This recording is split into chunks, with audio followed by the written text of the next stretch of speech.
Hey guys, tonight we wake up to the faint scratching of a bamboo curtain and the far-off echo of someone violently clearing their throat, probably your father.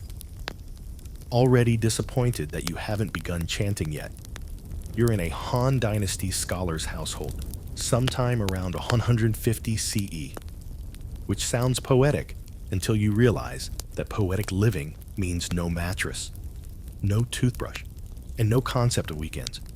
You're lying on a mat that smells faintly of mildew and failed expectations, wearing robes so stiff they could double as self-defense. There's no such thing as privacy in this house, just shared spaces, shared judgment, and a cricket chirping directly into your ear from the wooden rafters. And now you rise, because today's schedule includes a mix of literary anxiety, family scrutiny, and being humiliated by a 10-year-old cousin who already knows the book of documents by heart. You'll recite Confucian philosophy until your tongue bleeds metaphors. Perform silent respect rituals for ancestors you've never met, and still be considered lazy if you so much as sigh audibly. So, before you get comfortable, take a moment to like the video and subscribe, but only if you genuinely enjoy what I do here. And while you're here, drop your location and what time it is where you are. I love seeing where these historical daydreams are reaching people. Now, dim the lights, maybe turn on a fan for that soft background hum, and let's ease into tonight's journey together. First, a cold wash basin greets your face, not in a spa-like, refreshing way, more like an icy splash of "don't forget you're mortal." You bow deeply toward the ancestral tablets mounted in the main room. Even if you're still half asleep, your posture must be correct. Your father is watching. Your grandfather's portrait is watching. And somehow, you feel like even your great-great-grandfather is somewhere in the rafters, mildly unimpressed. Then come the morning mantras. A younger sibling is already mumbling Confucian aphorisms while arranging tea with the seriousness of a nuclear technician.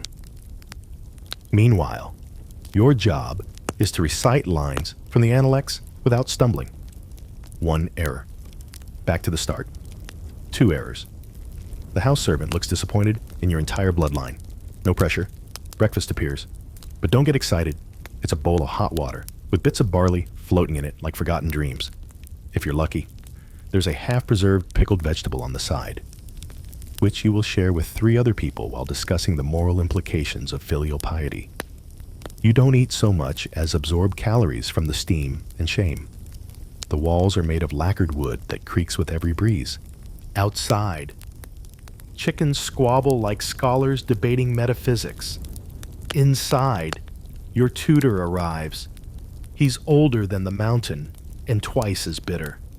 Today's assignment: recite the classic of poetry from memory while standing still and not blinking more than 3 times per stanza.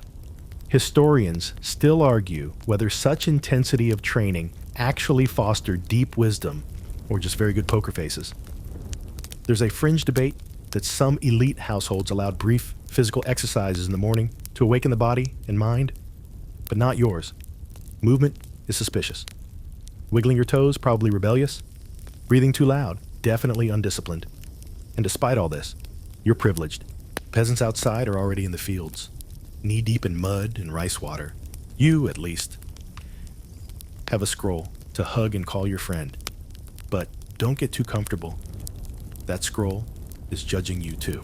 By the time the sun breaks through the wooden slats of the eastern wall, you've already failed once, been corrected thrice, and offered a silent apology to every ancestor within listening distance.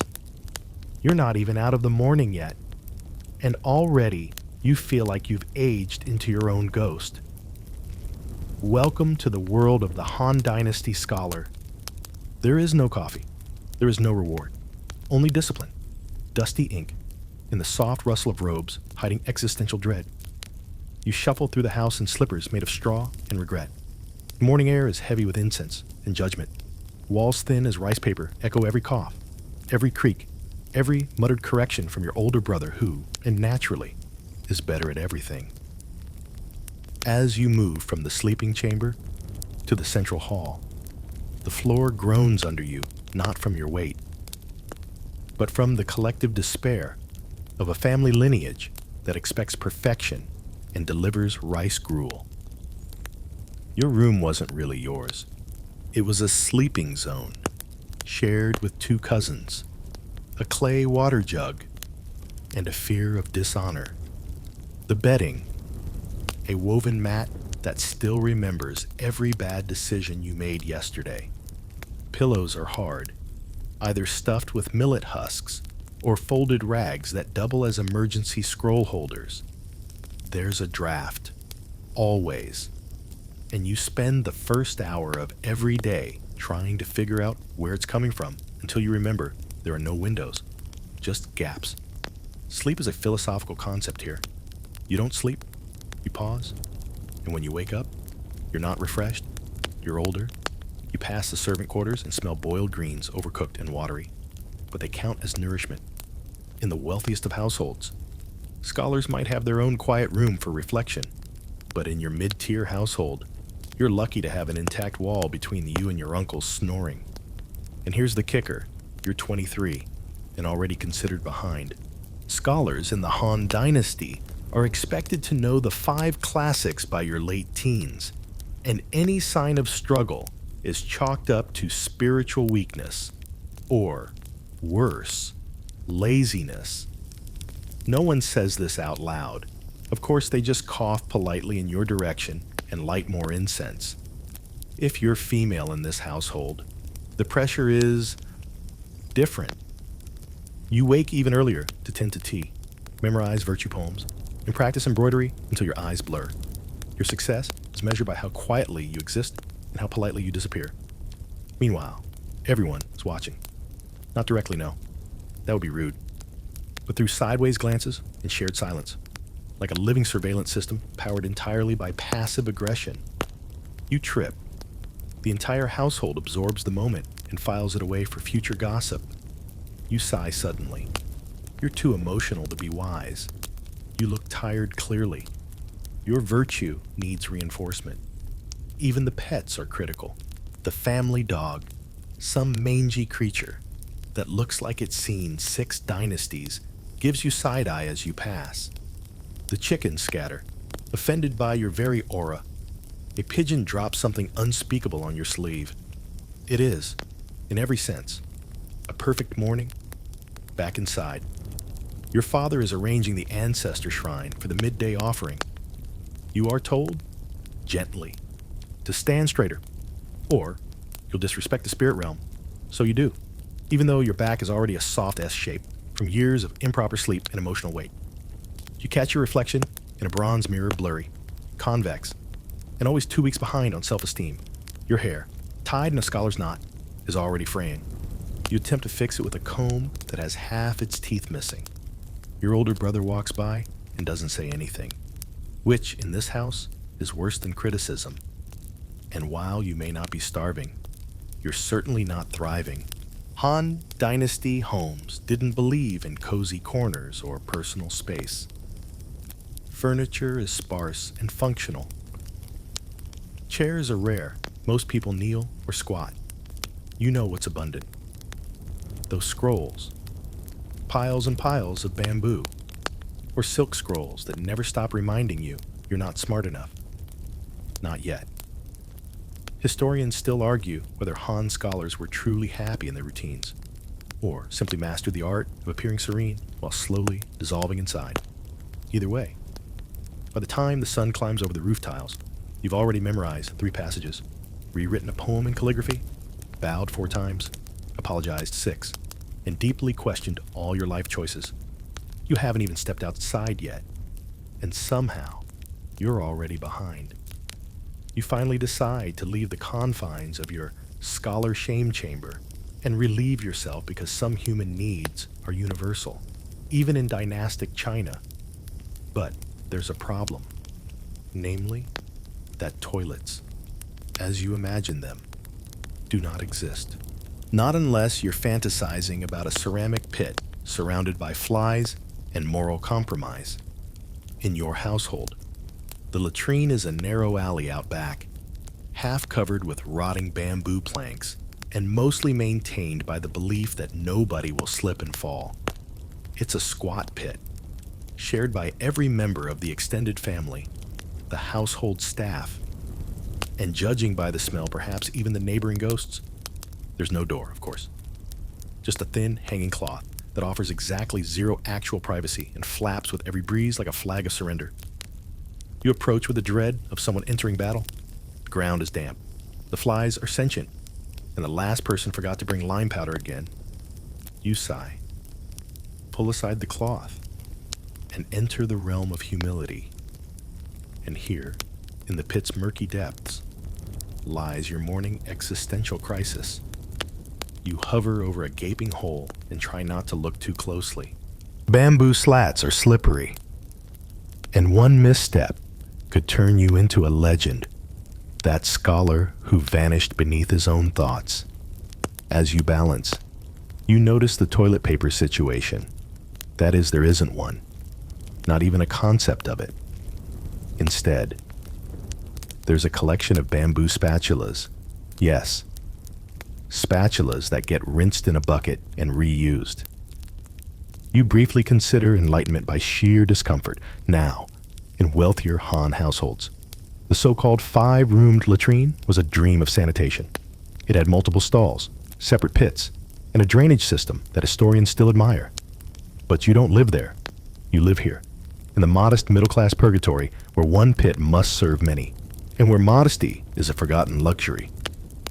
The smell follows you like a loyal servant. You re-enter the house feeling vaguely ashamed of your biology and more aware than ever of your fragility. If you're a woman, things are worse. Men have the advantage of outdoor urination. Women must make the trek every time. Balancing dignity, safety, and slippery bamboo like it's an Olympic sport with no medals. Historians still argue whether early Chinese sewage systems counted as public health innovations or just controlled chaos. Either way, you're not comforted. You're itchy, slightly damp, and now acutely aware of how many diseases live where you just squatted. And it's not just the household system. In cities, public toilets exist, but they're essentially long troughs where strangers gather like it's a strange social mixer. Conversations flow faster than the waste, and everything is perfumed with the scent of collective resignation. You avoid them whenever possible, unless desperate or bribed. And what happens to the waste? You ask excellent question. It's collected in large jars or pits, and brace yourself, is reused as fertilizer. Yes, the peasants grow their vegetables with night soil, which is a poetic way of saying human leftovers. It's a cycle, a terrifying, aromatic cycle. You now understand why people don't drink water casually. There's no clean well nearby, and river water often runs through latrine zones. So people boil it when they remember, or just skip hydration entirely and blame the resulting headaches on ghosts. You finish your shameful ritual and try to cleanse your hands. There's no soap, just a chipped ceramic bowl, cold water, and ashes. Yes, ashes, used as a scrubbing agent. You rub your palms like you're summoning a spirit and pat yourself dry with what may have once been a rag, but is now more of a suggestion. By the time you're done, your knees ache, your dignity has gone into hibernation, and your morning scroll work is delayed. But no one asks if you're okay. In fact, someone remarks that you took too long and should perhaps fast more often. And you know what? You kind of agree. You sit down to eat, which sounds like a blessing until you actually look at what's on the table. A wooden bowl greets you with the enthusiasm of something that once held flavor but has long since retired. Inside, millet porridge. More a watery sludge than a meal. It smells faintly of damp storage and disappointment. Your spoon, a carved sliver of bamboo, makes an uninspiring splash as it scoops up something that might be a vegetable, but could also be an overly ambitious weed. It doesn't matter. You're eating it anyway. The head of the household eats first, followed by the eldest sons, and you low-ranking scholar with lofty dreams are near the tail end. By the time the bowl reaches you, it's been politely looted. There are no second servings, and no one asks if you're full, because the concept of full is more theoretical than real in a Han Dynasty household. You chew with effort, not because the food is tough, but because your jaw is still adjusting to the reality that this will likely be the best meal you get today, if you're lucky. Someone found a piece of dried turnip to float in the porridge. If you're truly blessed, there's a sliver of pickled radish. And if it's a holiday, a boiled egg, split 8 ways, meat exists. Yes, but mostly in poems, or offered to ancestors on tiny altars before being snatched by a sneaky uncle. Pork fat, occasionally rendered into soup, is used like holy oil, sparingly and with reverence. Chicken only if one dies of old age or you're marrying off a daughter. Fish, only if your neighbor caught some and made the fatal mistake of bragging. Beer exists too, sort of. It's called li, a cloudy rice ale, but you won't be sipping it from a frosted mug. You'll be tipping it out of a shared gourd, warm and slightly sour. And everyone will pretend it's delicious while secretly praying it doesn't cause hallucinations. Water, of course, is always suspect.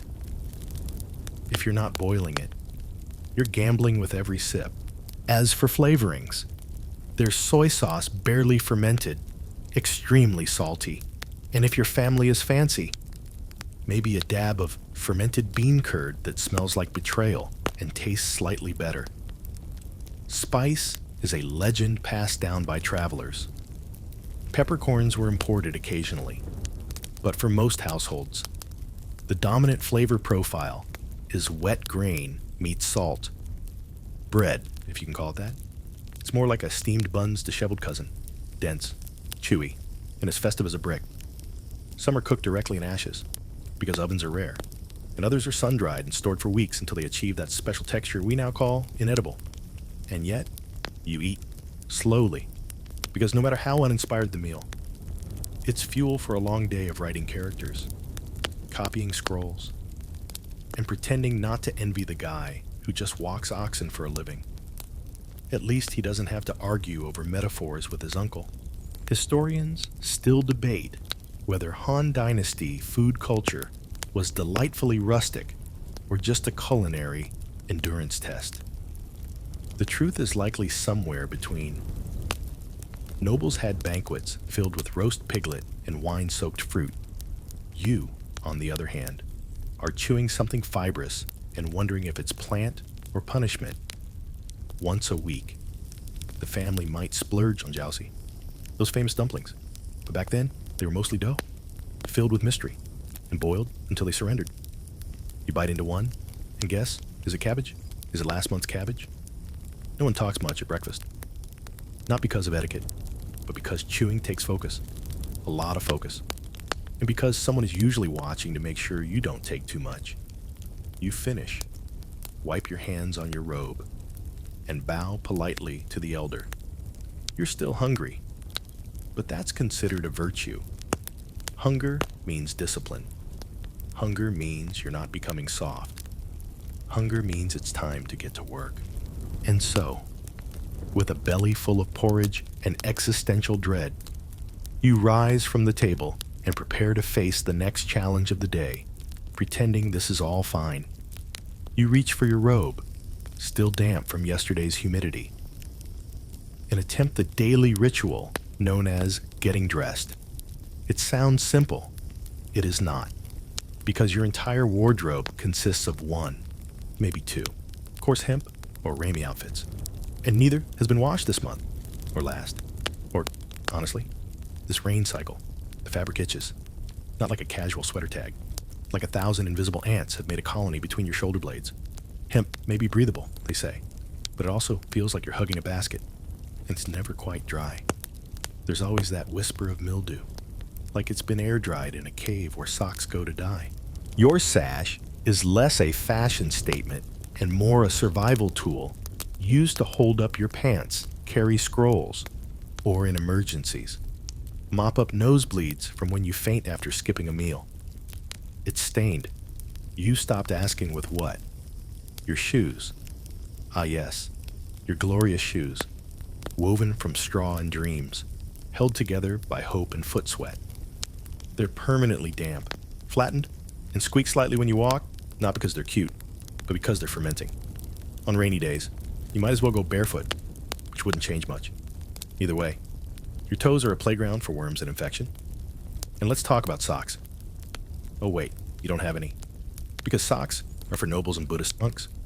You, however, are a scholar. And barefoot humility is part of the aesthetic, now, to grooming. There's no closet, no mirror, and no toothbrush. Your hair is tied up with a simple cord, often stiff with old oil. And your face is washed with grayish water from a communal basin that smells like rice starch and regret. Teeth. Good question. There are no toothbrushes. You might chew a willow twig if you're lucky, but mostly you scrape with your fingernail or rinse with salt water if you're fancy. Your breath? A mix of pickled radish, rice mash, and philosophical disillusionment. It's probably fine until you try to flirt. Historians still argue whether the Han Dynasty truly had a concept of cleanliness or if it was more about appearing clean to others. The answer depends on your social class and how close your neighbors are willing to stand next to you. And parasites, let's not forget your constant roommates' lice, fleas, and body mites. They are not optional. You don't own them. They own you. You develop a casual scratch reflex, timed perfectly with polite nodding during Confucian recitations. It's not rude. Everyone's doing it. Your undergarments, when they exist, are made from scraps, sometimes old rice sacks. Yes, sacks. If you're upper class, you might own silk underwear. You are not upper class. You are pre-boil class, as in, anything you wear long enough needs to be boiled to survive the next moon cycle. No deodorant, of course. No perfume. Maybe a satchel of herbs hanging from your belt. But by now it smells like it's given up. You sometimes rub bitter orange peel under your arms. But it just makes you smell like despair and citrus. You can't change clothes after work. There's no rotation. Laundry day once every few weeks, down by the river, where the water's brown and you might lose a sandal to a particularly bold carp. You beat your clothes with a paddle, then dry them on stones where chickens walk over them. Rainy season is the worst. Everything molds. Your robe molds. Your shoes mold. You mold. You start referring to fungi by name. You suspect one of them has a grudge. Still, appearances matter. You're expected to look neat for study, for temple visits, for ancestral rites. So you dab a little water on your face, tug your robe into shape, and pretend that the damp spot under your armpit is intentional. Everyone else is pretending too. The illusion of dignity is everything. Even when your knees are chafed, your scalp itches, and your backside feels like it's been exfoliated by hay. So you stand up tall, adjust your sash, and prepare to step into the day like someone who definitely doesn't have a tick crawling across his clavicle. You try not to smile too wide when you greet your tutor, not because you're shy, but because smiling too wide might dislodge something. Something sharp. Something loose. Something, frankly, terrifying. Your teeth are a disaster zone. Not in the you forgot to floss kind of way. In the there's a hole where a molar used to live, and now your jaw pulses every time you drink tea kind of way. Because dental hygiene in the Han Dynasty is not really a thing. You chew food, you spit bones, and you hope the gods have better things to do than punish you for sticky rice. There are no toothbrushes, no mouthwash, no floss. Unless you count plucking your own hair and using it in a moment of desperation. At best, you swish with salt water or chew aromatic bark.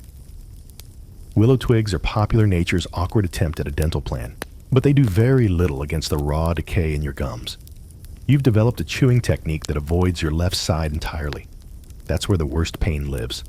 A dull, throbbing ache you try to ignore during study hours, except when it suddenly flares, and you have to pretend you're contemplating a particularly confusing Confucian phrase instead of suppressing a scream. And then there's the bad breath.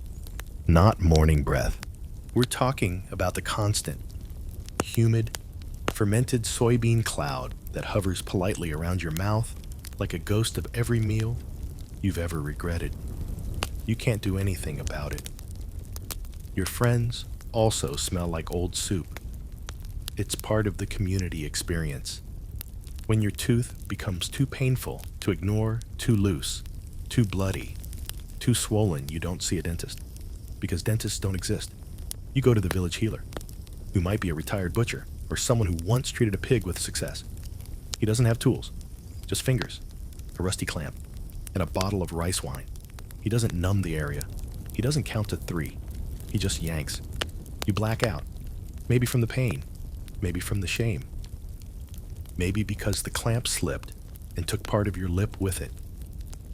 Historians still argue whether the Han Dynasty had any formal medical practices around dental care, or whether most people simply lived with pain until the tooth rotted out on its own.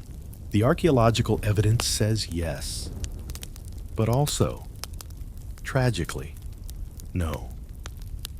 There are ancient remedies, of course. Ground ox bone mixed with ginger, or honey-stuffed garlic pressed into a cavity like some unholy dumpling. It doesn't heal you, but it gives your neighbors something to whisper about. Tooth loss starts young, by 30. Most commoners are missing a few, by 50. You're chewing with your gums and reminiscing about the golden days of molars. Nobles fare a bit better, thanks to softer diets and servants who grind their food into a paste. But even then, there's no escaping the smell, the swelling, or the occasional abscess that leaks like a horror film. And let's not forget the teeth staining. Tea and ink both darken enamel to a kind of weathered ivory, if you've managed to hold on to your teeth. Congratulations, but now they resemble overcooked soybeans. No sparkle, no minty freshness, just historical realism, up close and personal. You learn to speak carefully, to chew quietly, to sleep with your mouth open, and hope nothing crawls in. Dental pain becomes a kind of background music, like the wind rustling bamboo, or your uncle reciting poetry no one asked for. If you're lucky, you find a numbing root. If you're unlucky, the infection spreads, swollen cheeks, fever dreams, a jaw that locks up so you can't even explain what's wrong. You just point to your face, and someone hands you a stick to bite. So you go on, gritting your remaining teeth, eating kanji, whispering philosophical truths through clenched jaws, and praying, perhaps, that when your next tooth gives up the fight, it falls out on its own quietly, politely, in your sleep. Because in this house, dignity might be scarce, but silence is priceless. The rooster crows again. You wish it didn't. You wish the rooster had tripped over a philosophy scroll and fallen into enlightenment. But no, he's on schedule. And now so are you. You sit up, slowly, carefully, because your entire body is one long complaint letter to the Ministry of Labor. Your back crackles, your knees ache, and your hands look like they've been through 3 minor plagues and 1 major rice harvest. That's because there are no weekends in a Han Dynasty scholar's household. There are no holidays. There are tasks that multiply like rabbits, and expectations that cling like damp robes. Your status as a scholar doesn't excuse you from toil. It just adds homework. You begin with sweeping. Bamboo brooms don't so much clean as they rearrange dust into new artistic patterns. Then comes water fetching. From the well, down a slippery path, with 2 buckets dangling from a yoke that pinches your shoulders like a disapproving elder. And that's just the appetizer. You're responsible for feeding the chickens, measuring out grain for the cook, gathering firewood, and recopying scrolls by hand because last night's ink bled in the humidity, and Master Lee prefers his ideographs sharp enough to slice tofu. All this before noon. You sweat. You itch. You wonder why Confucius didn't mention blisters in his teachings. Maybe he considered them too obvious? Or maybe he had a very good pair of sandals. After lunch, things don't get easier. You might be sent to the market to haggle for bitter melon. Or worse, be forced to teach your younger cousin to read. He eats glue paste and thinks bamboo is for swordplay. You are a teacher. You are a babysitter. You are patience incarnate. And if you're from a peasant household, it's worse. You don't study scrolls. You haul manure. You transplant rice shoots while bent at angles no human spine is built for. You plant, harvest, thresh, mill, and repeat. Your tools are simple. A wooden plow, a stone mill, a hoe that predates your grandfather. You work until your skin darkens, cracks, and peels. You work while your bones throb and your calluses split. And when the rains come, you keep working only now. Everything is slippery, heavier, and teeming with mosquitoes the size of raisins. Even the elite labor, though their version is different. They train in martial arts, practice calligraphy, tend gardens, compose poetry for officials who pretend to care, but their spines still curve, their wrists still ache, because ink, like a plow, demands repetition. And repetition is a very quiet, polite form of violence. Women, of course, have their own roster of suffering. They spin thread, weave cloth, prepare meals, tend children, tend the elderly, tend to the livestock, tend to your ego when you fail your exam. Their labor is invisible until they're not there, and everything collapses into a soft, smoky mess. Children also working. From as young as 5, they haul wood, fan fires, grind grain, or memorize poems until their heads wobble. School is not a break. School is more sitting, more memorizing, and sometimes, if you're lucky, getting smacked with a stick made from the branch of the discipline tree out back. Historians still argue whether Han laborers saw their life as noble endurance or unavoidable doom. Some evidence suggests a quiet pride and contribution. Others, like the bone-deep groans etched into burial artifacts, suggest otherwise. By sundown, you're more sweat than person. You wash your face with stale water. You rub your neck. You chew dinner slowly, not for etiquette, but because chewing fast might trigger that molar from Section 6. And then, just when you think you're done, Master Lee taps his scroll. It's crooked. You'll need to recopy the entire passage before bed. You don't scream. That would be unseemly. You just nod, lift the brush, and start again. Because in a Han Dynasty household, labor is not punishment, it's identity. And you are a scholar of ink, a courier of rice, and a professional lifter of everyone else's expectations. Sleep well, genius. The Han sun doesn't just rise, it stares, like a judgmental ancestor with heat rays, and it finds you wherever you are, whether you're in the fields, the courtyard, or trying to nap under the illusion of shade. You are never fully indoors because your house, like every structure around it, breathes through the cracks. It lets in air, yes, but also light, heat, and every seasonal discomfort imaginable. Summer begins like a soft towel, then it becomes a steam cage. Your linen robe clings to you like guilt. You wipe your forehead with a sleeve that's already soaked, and you try, very hard, not to snap at your uncle, who insists this is perfect weather for weeding. It isn't. It's perfect weather for regretting you were born into a climate that considers clouds optional. There is no fan. There is a hand fan. Yes, but it's more about symbolism than relief. You wave it slowly, tiredly, until your wrist joins your back in open revolt. And there's always that one relative who says, "Just think cool thoughts." You do. You imagine the Yellow River freezing. You imagine ice cubes that haven't been invented. You imagine your soul exiting your overheated body and taking a cold bath. Sleep not happening. Nights are thick, airless. Mosquitoes sing in your ears like tiny demons with tuning forks. You lie awake, cataloging sweat trails down your spine. No breeze, no escape. Just the sound of neighbors scratching in unison. Then comes winter. Glorious, right, wrong. Han Dynasty homes were not insulated. They were optimized for existence, not comfort. Winters are sharp, cutting.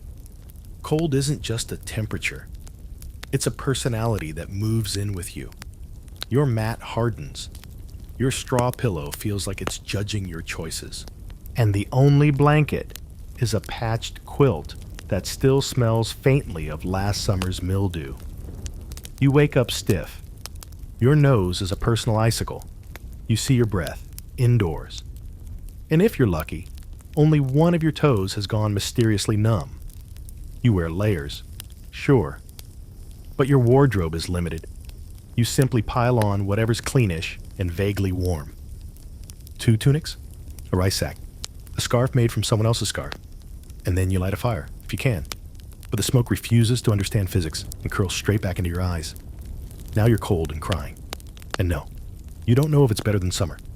The house, in both seasons, is a team player in your misery. In hot weather, it traps heat. In cold weather, it leaks it. In wet weather, it weeps. The roof tiles shift. The clay walls sweat. Wooden beams swell and groan like an old man rising from a nap. Even animals don't love it. Chickens roost near your bed for warmth. A goat may wander in. You might wake up with your cousin's dog curled on your legs. Not out of affection, just strategic heat sharing. Some historians suggest that early courtyard architecture was designed with airflow in mind. Others argue it was just the only option, given local materials and a stubborn resistance to the concept of thermal efficiency. In short, it's debated whether Han houses were marvels of early climate design or just glorified ovens in July and open-air freezers by December. But either way, you live in one. Weather is not a background condition here. It's your rival. It defines your mood, your plans, and your physical ability to move through the day. It decides whether your ink dries or bleeds, whether your soup simmers or freezes in the bowl. There's a saying somewhere in your scrolls: adapt the self to the seasons. You try. You really do. You chant it like a mantra while your teeth chatter, or your scalp drips. You try to be flexible, to find serenity in discomfort. But let's be honest, you'd sell your last dumpling for a Han Dynasty version of central heating and an ice cube. Water. It's supposed to be life. In your scrolls, it nourishes crops, soothes fevers, and reflects the heavens. But in your Han Dynasty household, water is a high-stakes gamble that might reward you with hydration or take you out of the game entirely. Let's start with drinking. You head out, gourd in hand, to the communal well or the river if you're especially rural. The well water, while more stable, is still suspicious. The bucket's rope smells of mildew, and you're never quite sure what floated in last night. River water. Let's just say it's not so much crystal clear as it is emotionally murky. Washing livestock upstream, rinsing laundry midstream, dumping waste downstream. Those distinctions only matter if everyone agrees on them. They don't. So you boil it, or someone does. Maybe, if there's time, because boiling takes wood, time, and a pot not already in use. On most days, you just sip and pray. If you get a stomach ache, well, maybe you're weak. Or maybe the fish you saw floating belly up yesterday should have been a clue. Now for the glamorous world of bathing. First, the basics: you don't bathe daily. Not even weekly. Not even regularly. Bathing is an event ceremonial, social, and incredibly risky. Why risky? Because opening your pores to water, especially cold water, is believed to invite disease spirits straight into your bloodstream. The logic is simple. If you're clean, you're vulnerable. Dirt is protection, a spiritual sealant. So, you bathe cautiously, maybe once every 10 days if you're lucky and it's a festival. And the process first. You heat the water over a smoky fire in a pot that's probably seen better centuries. Then, you pour it into a shallow wooden tub that creaks like a disapproving elder. You step in. You immediately regret every life choice. It's either too hot or too cold. Your skin screams. Your neighbor's rooster wanders in to judge you.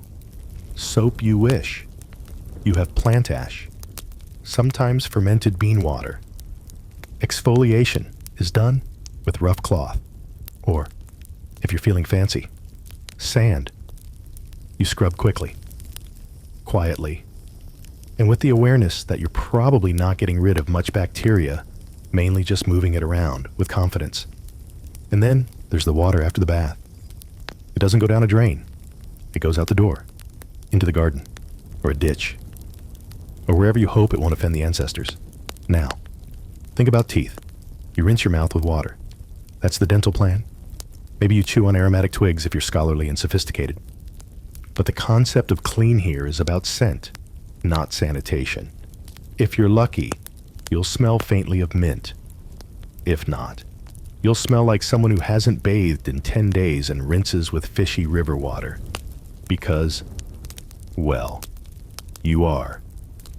Washing clothes. A marvel of upper-class patience. You beat your robe against rocks and hope it doesn't fall apart. Water, again, is the issue. Too scarce, too questionable, too public. And yes, you might share bathwater. It's normal. Family bonding. You and your siblings, taking turns, each slightly dirtier than the last. Scholars still argue whether water scarcity in Han domestic life was due to infrastructure limitations, fear-based hygiene philosophy, or sheer resignation. Most likely all three.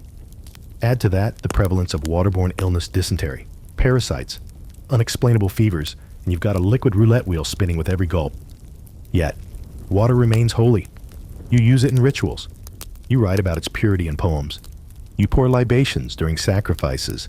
You pray for rain. You fear floods. You revere springs. Water is a paradox sacred, filthy, necessary, and treacherous. So you sip carefully. You bathe sparingly. You whisper to it when the summer is dry, and curse it when it floods your courtyard.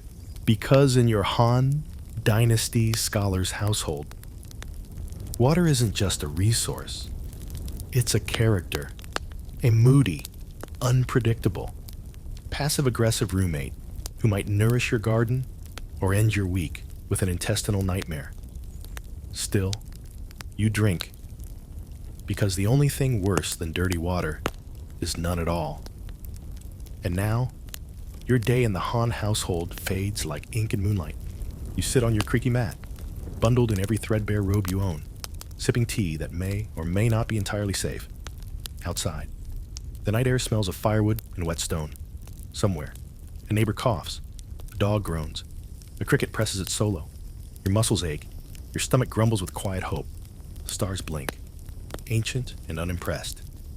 Tomorrow, you'll rise again to draft poems, scrub clay off your sandals, and argue over well etiquette. But for now, the village is still. The scrolls are rolled. The air cools enough to dream. So breathe deep. Let your thoughts float downstream. Let the warmth of imagined comfort soften the edges of your day. There, in the hush of history, even a scholar might sleep. Now, we begin in that familiar dream-like fog, when you've just slipped beneath the surface of sleep, but your mind decides to take a detour through myth, animal husbands, and possibly the worst in-laws in literature, In tonight's tale, you're not just reading about strange marriages. You're in one. You would never think that wedding vows might include phrases like, "Do you promise not to shed feathers in bed?" or "Till scale do us part?" But here we are. Your spouse might hiss, neigh, or carry a magical cloak that controls their mood and mobility. And you're just trying not to mess it up before breakfast. So, before you get comfortable, take a moment to like the video and subscribe, but only if you genuinely enjoy what I do here. And if you're listening from somewhere, particularly romantic, say, next to your pet iguana, drop your location and local time in the comments. Now, dim the lights. Maybe turn on a fan for that soft background hum. And let's ease into tonight's journey together. You open your eyes and realize your wedding bed is made of moss and mystery. There are feathers on the pillow, and you're not entirely sure they came from the blanket. Across the room, if you can call a ring of glowing mushrooms a room, your bride or groom blinks with something ancient in their eyes. They are not entirely human, but they are yours. And this is not a fairy tale. This is a folkloric legal contract with conditions, loopholes, and the constant possibility of accidental transformation in cultures across the world. Stories of humans marrying animals, or more accurately, beings who shift between human and animal, are more common than you'd expect. And in Norse and Indian legends especially, these tales are less about romance and more about survival, symbolism, and spectacle. You are never just in love. You're usually in trouble. These tales serve many functions. Some warn you against breaking promises. Others explain the unexplainable: why swans fly in pairs, why snakes guard treasure, why your weird uncle still talks to goats. But almost all of them use animal-human marriage as a test of your patience, of your moral backbone, and of your ability to accept a spouse with hooves. In Norse myth, shapeshifters are everywhere. That friendly stranger might be a god in disguise. That majestic swan might be a Valkyrie, or your wife. You're rarely told until it's already complicated. Indian mythology, on the other hand, takes a more elemental approach. The divine and the animal are intertwined. Naga serpents, buffalo demons. Talking cows, they don't ask for your approval. They demand your reverence, or your hand in marriage. Both cultures offer a unique lens into how ancient people tried to explain emotional entanglements using the natural world.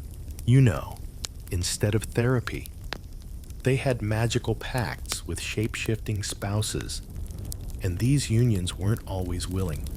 In fact, some are more like mythical hostage situations, with love added in later like seasoning. In others, the animal partner is the wiser one, patiently waiting for the human to stop being a moron and learn the rules. Yes, there are rules. Lots of them. Don't light a fire after sunset. Never peek while your snake spouse sleeps. Keep your hands off the enchanted bridle. It's basically a prenup written by a committee of trickster gods and dream logic. Historians still argue whether these stories were coded social commentary about arranged marriage, gender roles, or spiritual beliefs about animals and their moral purity. Some say they reflect old fertility rites. Others suggest they were simply meant to keep kids out of the woods at night. Because nobody wants to end up hitched to a crocodile goddess with abandonment issues. So, you sit now in your mossy bed, married to someone with feathers or fangs. You signed no papers. There were no vows. But folklore has decided you are one half of a very unusual couple. And your new in-laws may arrive at any moment, probably riding a goat or appearing through a puddle. Good luck. Your morning begins with the soft thud of hooves outside your window, or what you assume is a window, considering you live in a tree now. Not metaphorically. A literal tree, hollowed out and enchanted. The kind of place that never needs sweeping, because the squirrels handle it. You stretch, or try to, only to find your animal spouse curled around you, half wolf at the moment, snoring gently. This, you're learning, is normal. It's also non-negotiable in Norse legends. It's common for humans to accidentally end up in relationships with supernatural beings disguised as animals. The trick is, they don't usually tell you up front. One day you rescue a swan with an arrow in its wing, and the next day, she's bathing in a forest pool, takes off her swan cloak, and surprise, you're soulbound until further notice. She might agree to marry you, but only if you never touch the cloak. And you, of course, immediately forget that part within a week. You don't even mean to disobey. But curiosity wins. You peek. You hide the cloak. You think, maybe if she forgets she was ever a bird, she'll stay. Spoiler, she does not. In Norse stories, the swan maiden always leaves, and usually with your heart, your luck, and sometimes your best sword. It's like a magical version of ghosting, but with more feathers and consequences. Daily life with such a partner is a test of trust and routine. You might be asked to fetch water from a well that only appears when the moon hits the lake just right, or prepare a meal of acorns, nettles, and the dreams of foxes. You don't question it, mostly because asking too many questions results in your spouse turning back into a seal and swimming away forever. Historians still argue whether these marriages symbolize the fleeting nature of happiness or the tension between civilization and wilderness. Others suggest they were metaphors for seasonal cycles. Spring arrives, love blossoms, winter returns, and your beloved migrates south in her swan form, leaving you with a broken heart and several eggs to raise alone. But what's never in dispute is the emotional instability. One moment your spouse is serenading you in perfect Old Norse. The next, they're chasing rabbits on all fours. There's no manual. There are only runes, riddles, and the constant feeling that someone's watching from the woods. Of course, you're not the only one having a complicated day. In many of these tales, your partner is equally trapped. She never asked to be turned into a swan. She never asked to fall in love with someone who sleeps in until noon and forgets to oil the door hinges. Her world is one of transformation, and you're just another twist in her myth. In one particularly obscure Icelandic folktale, a man marries a seal woman who sheds her skin to dance under the moon. He hides her skin, thinking he's won a bride. She stays for 7 years, bears him children, even teaches him to fish better. But the day she finds her sealskin again, she puts it on, kisses her children goodbye, and returns to the sea. No argument, no drama. Just one final wave with a webbed hand. Your breakfast, by the way, is probably cold porridge made by forest spirits who resent you for taking up space. You thank them anyway. Because in this household, gratitude might be the only thing standing between you and a sudden transformation into moss. You decide to spend the afternoon doing something normal. Maybe weaving a basket, maybe collecting firewood, maybe figuring out how to tell your in-laws, who happen to be dear, about your job situation. You've been between sagas for a while now. It's not easy being a mortal in a family full of shapeshifters with ancient powers and vague opinions about your worthiness. In Norse mythology, the family of your supernatural spouse is rarely just background decoration. They're active participants in your life, often appearing at random intervals with riddles, tests, or obscure complaints about the state of your roof moss. And heaven forbid you forget to bow properly to your father-in-law, who is technically a thunder elk and can summon storms with his hooves. That'll ruin your picnic plans. You're invited to a family gathering, except gathering is generous. It's more like a trial. Around a stone table carved with symbols, no one translates for you. Your spouse's relatives arrive: an aunt who's a hawk, a cousin who can only speak through riddles, and an uncle who's half stag and fully judgmental. They demand to know why you're not yet initiated into the ancient rituals of bark chewing and night singing. You try to explain that you grew up in a fishing village with no magical traditions, but they just blink slowly, like you've insulted their ancestral glacier. One particularly weird tradition: you're expected to gift each family member an offering based on their hybrid form. The snake woman gets warm stones. Your fox lord gets fermented berries. The uncle stag, he prefers finely combed grass and tales of your dreams. You didn't bring anything, so you awkwardly offer a song you remember from childhood. They listen. It's off-key. Still, it's accepted, mostly out of pity.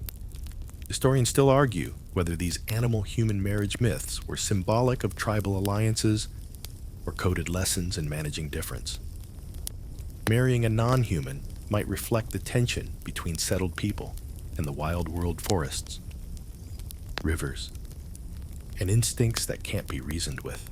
Others claim they functioned as cautionary tales: fall in love outside your kin, and you might end up arguing with a badger about bedtime rituals.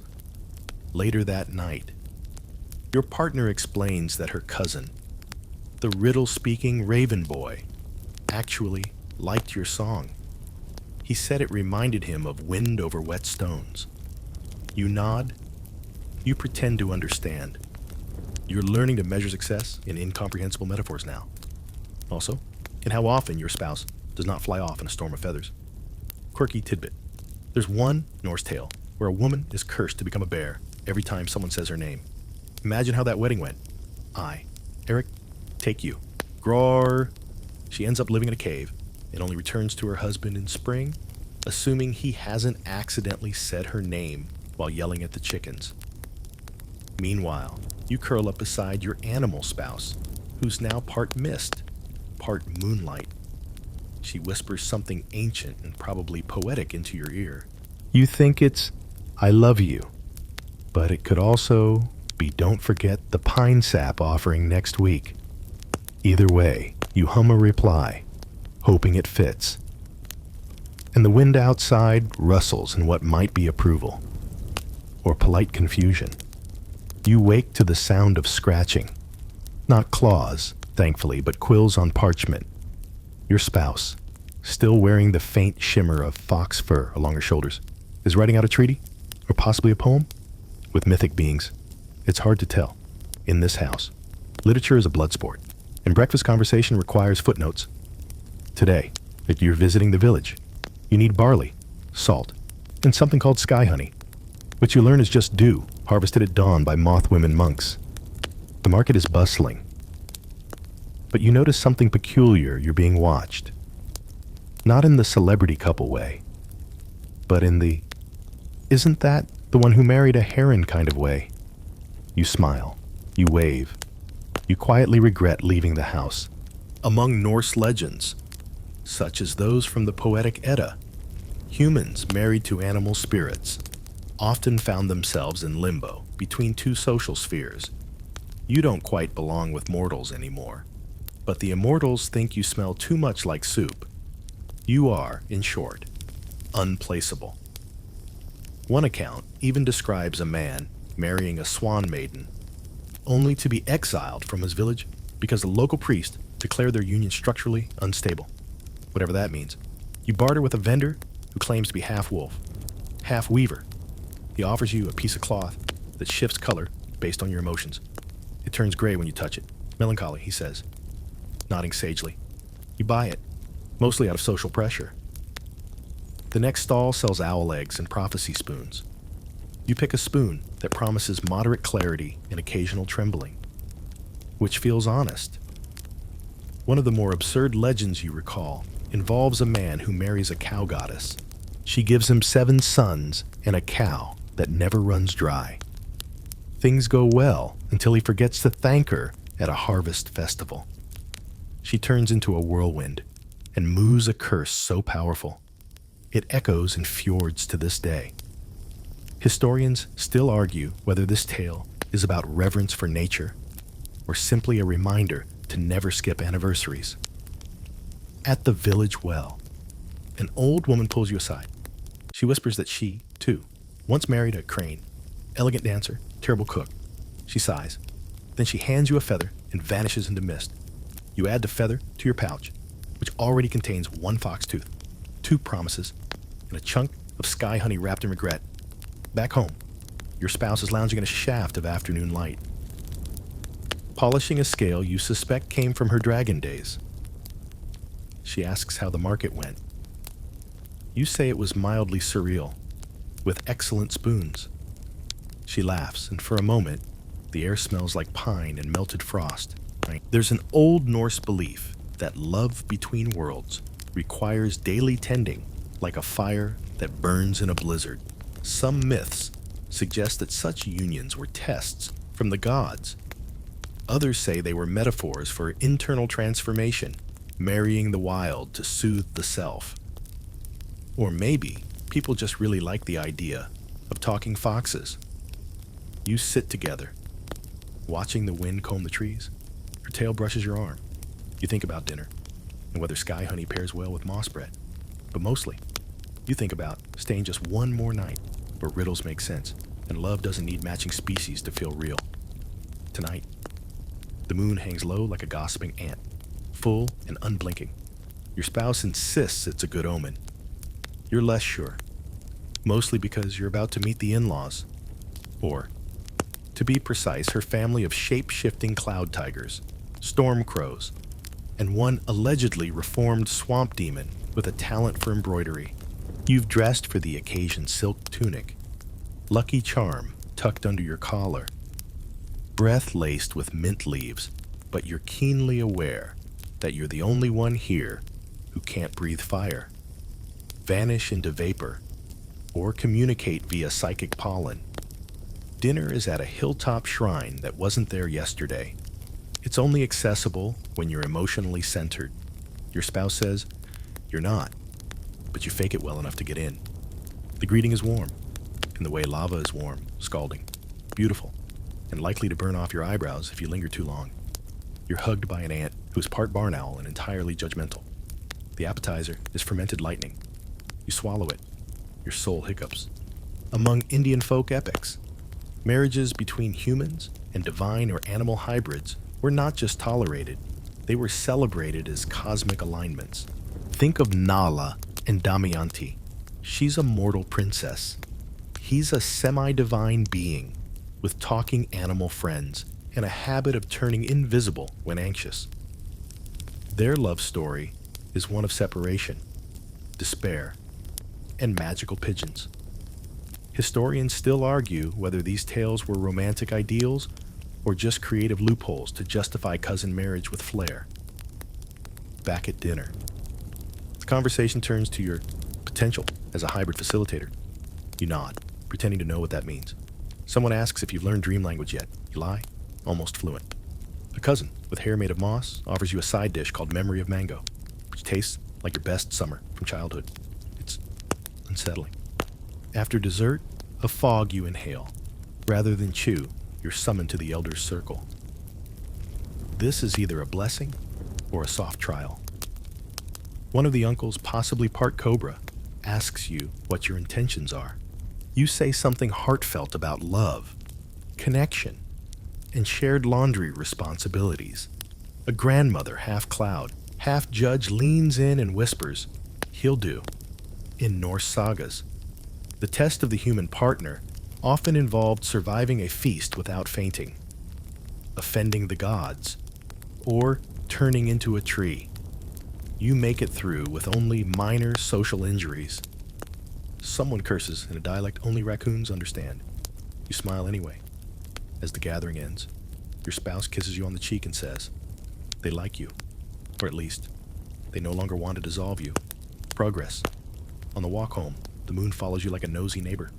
You step over roots that whisper unsolicited advice. You consider how bizarre your life has become and how oddly right it feels. In myth and in marriage, the lesson is the same. Love doesn't need to make sense. It just needs to hold steady, even when everyone at the table glows faintly and thinks your best feature is mammalian modesty. You reach the threshold. The door welcomes you with a sigh of incense and warm wood. Inside, your bed waits a nest of silk, feathers, and maybe a stray claw. You lie down next to the only person who thinks you're strange. Fragile humanness is beautiful. Sleep is for the ordinary. Tonight, you're attending a wedding in a forest that doesn't technically exist. You're not the bride or groom. You're not even on the guest list. But your presence is required, because in this particular legend, guests are part of the ritual, not for ceremony, for transformation. One moment, you're seated under a banyan tree, sipping rosewater. The next, you're being sized up by a golden antelope with the voice of a disappointed uncle. In Indian mythology, forests aren't just backgrounds. They're breathing entities, full of whispering leaves, rebirth, and creatures who might offer marriage proposals if the moonlight hits your face just right. You spot a couple reciting vows, a radiant forest nymph. He, a scholar who accidentally insulted a sacred cow and got cursed into marriage. They look happy, mostly. He's holding a garland of orchids that appears to be slowly eating his wrist. Love hurts. The officiant is a banyan spirit whose eyebrows are birds. His speech is short. Love is chaos. Endure it well. Applause from the trees. You try to clap politely. A nearby shrub claps back. In Norse tales, the setting shifts fjords, caves, and icy ridges where weddings involve long-winded riddles and aggressive toasting. There's the saga of a man who marries a sea otter woman, only to find that her dowry includes a haunted fishing net and a debt owed to a glacier. Historians still argue whether these marriages were symbolic metaphors for human nature balance or just early attempts at avoiding village gossip. Back in the forest, the reception begins. You're offered snacks made of moonlight, regret, and candied lotus root. A pair of twin jackal groomsmen do synchronize dance rituals involving feathers and sarcasm. You're invited to join. You decline. They nod solemnly, then bite your shoe. A human-animal marriage might seem romantic in theory, passion beyond species, love beyond reason, but it's rarely smooth. There's always a condition: don't peek. Don't ask. Don't remove the sealskin or the feather cloak. And of course, everyone always does. Curiosity, humanity's most consistent wedding gift and curse. You wander deeper into the trees. You find a side wedding much less formal. A frog king is marrying a rain cloud. Their guests are mostly amphibians and weather. It's oddly moving. The vows are croaked. The kiss is thunder. And the party favors are bits of wet moss shaped like hearts. You sit down. The ground breathes. Somewhere. Drums begin slow, soft, made of bone and bark. This is the moment the forest decides whether you belong. It doesn't matter that you didn't bring a gift. You've stayed. You've witnessed. You've not laughed when someone's mother turned into a giant butterfly mid-toast. Eventually, a firefly lands on your hand. It flashes once. That's the sign you're free to leave. But also, you're now part of the story. That's how these legends work. No one escapes unchanged. And as you walk away, the forest closes behind you like a book that may one day reopen. Your shoes are muddy, your heart a little quieter, your soul just slightly more amphibian. By now, you've seen enough unions between mortals and beasts to understand the pattern: love, mystery, betrayal, and at least one transformative haircut. But tonight's tale is different. You're not just observing. You're expected to participate in what appears to be a ceremonial reenactment of a wedding between a mortal woman and a divine horse. Yes, you read that right. And no, there's no escape. The doors have melted. This scene comes courtesy of Indian legend, specifically from the Mahabharata's endless encyclopedia of complications. King Hayagriva, the horse-headed avatar of Vishnu, isn't just divine. He's also romantic, terrifying, and cursed with the eternal scent of sandalwood and lightning. In one version, a princess prays for a husband as strong as the wind and as wise as the sun. She gets Hayagriva, who speaks in Sanskrit and whinnies during emotional moments. You're now playing the role of the curious guest, which means your job is to ask a dangerous question halfway through the ritual, Something like, "Is that mayonnaise made of real fire?" The priest shushes you. The horse god snorts. The incense starts to smell like burnt promises. Historians still argue whether this marriage is meant to symbolize divine knowledge, obedience to cosmic order, or just a really awkward attempt at conveying transcendental romance through livestock. Some say the horse form represents purification and speed. Others say it's an elaborate prank the gods are still laughing about. In Norse lore, we stumble into a darker tale, one involving the trickster god Loki, who, in a truly overcommitted attempt to sabotage a construction contract, transforms into a mare and seduces a stallion named Svadilfari. The result, an 8-legged horse named Sleipnir, whom Odin eventually adopts as his steed. No wedding, just implications. You blink, you try to forget, you fail. Back at the Indian ceremony, the bride wears marigolds, the groom nibbles grass. The marriage contract is etched on palm leaves and signed with a gust of wind. You're handed a blessing in the form of a riddle. What walks on 4 legs in dreams, speaks in silence, and remembers you before you are born. You nod thoughtfully. You have no idea. But the horse god seems pleased. He gifts you a lock of flaming mane. You're supposed to keep it in your left sock for spiritual Wi-Fi. The dance begins. It's circular, like time, like destiny, like a giant spinning metaphor you don't fully understand. The music is hoofbeats and hymns, layered with chanting so ancient it predates vowels. You're swept into the rhythm, twirling among others, some human, some hooved, all bound by whatever dream logic powers this place. You begin to understand, at least emotionally, what this marriage is about. Not passion, not drama, but surrender. You don't marry a divine horse because you want to ride off into the sunset.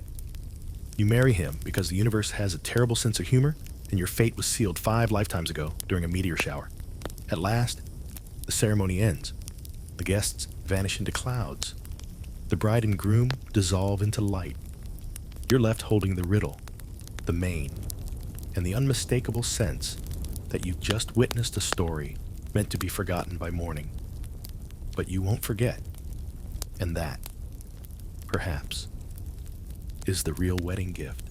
You try to sit down, but the ground beneath you is moss. Not the nice, plush kind you see in fairy tales. No, this moss sighs, and shifts, and mutters something in Old Norse, because you've wandered into a saga again. Specifically, the one where men marry swan women.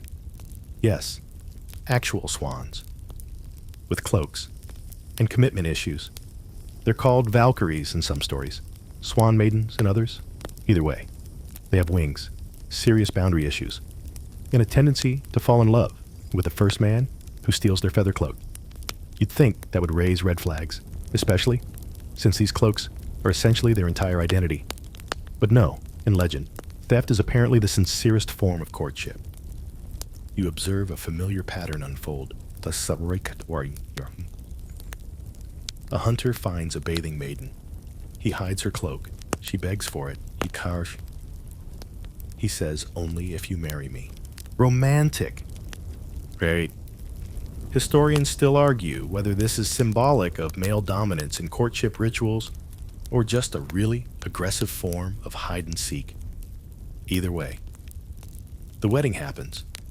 She cooks. He brags. Everything is perfect until she finds the cloak again. And you can probably guess what happens next. Feathers, flight, abandonment. He's left yelling into the treetops, holding a half-eaten leg of venison and wondering where it all went wrong.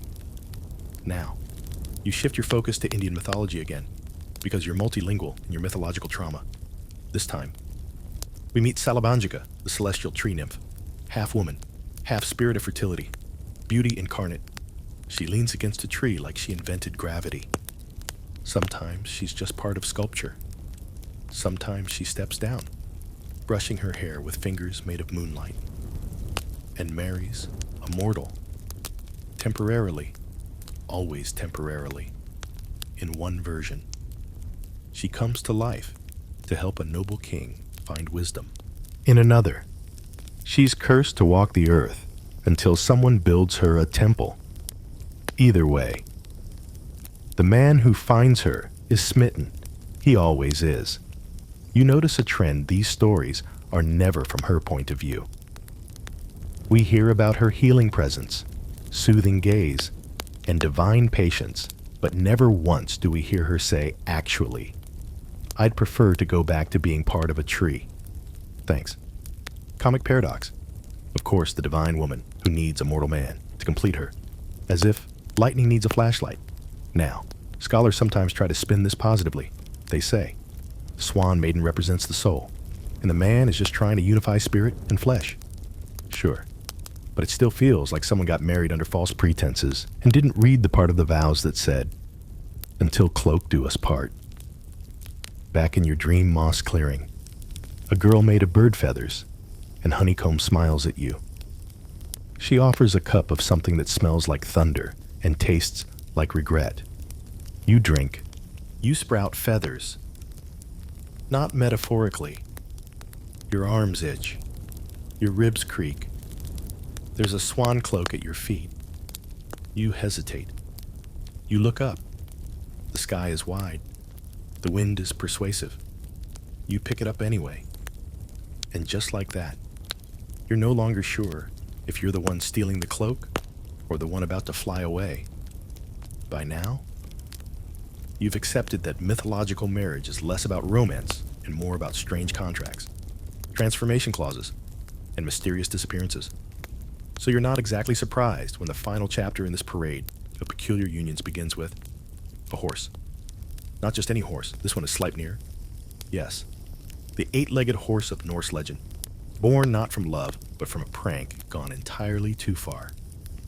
You brace yourself, because the mother of this horse, Loki, in female form, after shape-shifting into a mare to seduce a stallion, you would never think that one of the world's most fearsome steeds was the result of divine flirtation and unauthorized barn visits. But here we are.